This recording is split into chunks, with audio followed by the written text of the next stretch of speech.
திருக்குறள் சிந்தனை.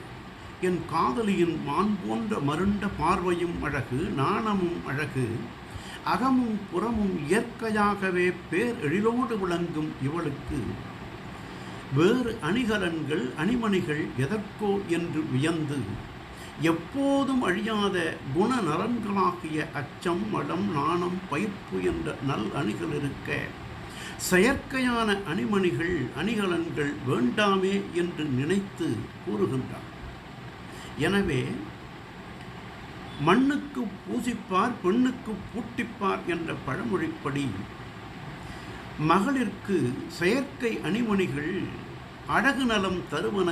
ஆனாலும் இயற்கை நலம் கனிய எழிலோடு விளங்கும் பேரழகு பெண்ணரசிகளுக்கு செயற்கையான அணிமணிகள் சூட்டுவது பேதமை என்று தெய்வப்புலவர் தகை அணங்குறுத்தல் அதிகாரத்தில் பிணையேர் மடநோக்கும் நாணும் உடையாட்கு அணி எவனோ ஏதில தந்து என்றார். நாளையும் சிந்திப்போம்.